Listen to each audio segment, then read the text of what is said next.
Have you ever heard the saying, "You can't teach an old dog new tricks"? The saying suggests that just like the old dog, we as humans are incapable of change or learning something new. However, cognitive science says different. In this video, I will discuss the ways our brain can change, what is needed for change to take place, and give examples of how and when our brains can actually form new neural pathways. Neuroplasticity is the brain's ability to change when repeatedly exposed to the same types of environments or with repeated behaviors. It is also known as rewiring the brain. The term started in the neuroscience community to explain why certain areas of the brain reshape and take on new jobs when needed. Now the term is used more loosely to explain how new pathways in the brain can form or change with repetition. The term rewiring suggests more of an electrical grid, because the brain does have similarities. Picture a well-worn path in the woods for now, though. The more you travel this path, the easier it becomes. The obstacles are removed, and the path is clear. You may take the path so often that you do not even have to think about it, and can travel it blindfolded. This is similar to the habits that have been with us for a while. We do not even have to think about them. It's almost as if they are automatic. Now picture a new path, one that has not been traveled often, if at all. There are obstacles, and you can lose your way if you are not careful. It takes more time to travel and can seem overwhelming at first. The more you travel it, though, the easier it becomes. The obstacles start to go away, and the new way becomes clear. Soon, the old path you used to travel starts to grow over, and obstacles form again, while the new path becomes the well-traveled one. This is what happens when we change or adopt a behavior. Changing a behavior requires you to take the new path more often than the old one, so that the new one becomes more dominant and the old one fades away.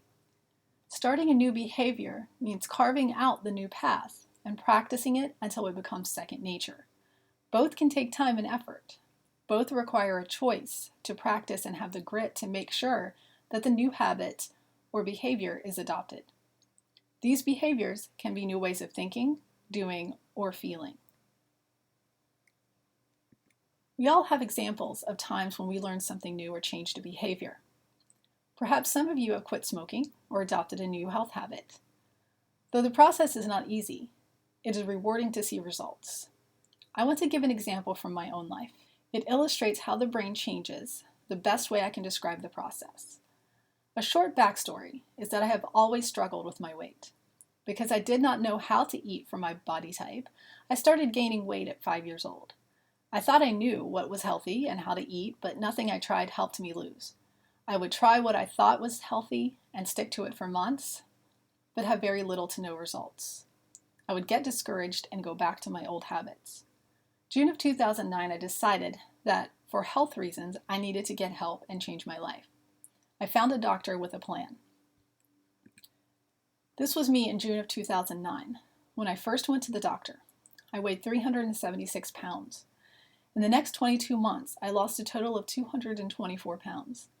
I have managed to keep over 200 pounds off, and the picture on the right of your screen is a more recent one.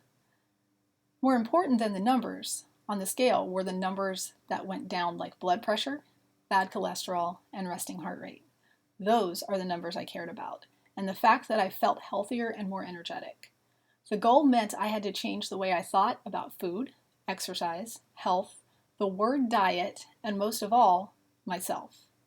I just wanted to be comfortable, regardless of what the scale said. To do that, I had to change my brain. I tell the story because it is the best example I have, and to also show that you can absolutely make big changes in your life if you choose to. Repeated exposure to environments can also cause changes in the brain. For instance, studies show that when a pregnant monkey is under stress, her baby will be born with significant behavioral impairments and neurological changes. This is also true for human mothers and children. When a child is raised in social isolation or an abusive situation, the ability to learn as well as memory can be affected. Being raised in social isolation or having little social interaction can also lead to behavior issues. and a challenge in social skills. If we flip that, we can see that the brain can also change when we are exposed to positive environments. Children raised in complex environments, including other people, toys, and allowed to pretend play, performed better on cognitive tasks, perceptual motor tasks, have better social skills, and advanced thinking strategies. Musicians who play string instruments have a larger somatosensory cortex, which is the region of the brain that serves for the sense of touch. How can we increase the positive changes? Play. Play can help change the brain in multiple ways. It increases BDNF, which is essential for development and can maximize potential. It also produces endorphins, which are natural painkillers. Play also helps us learn social norms, values, right from wrong, and patience, among other characteristics, traits, and habits that will become part of our experience. In short, play is beneficial to helping change and rewire the brain in a positive, healthy way. In summary, neuroplasticity is the brain's ability to change and rewire itself when exposed to environments or actions or practiced on a repeated basis. Change does not happen overnight, though. You must have grit and practice to change or adopt the behavior.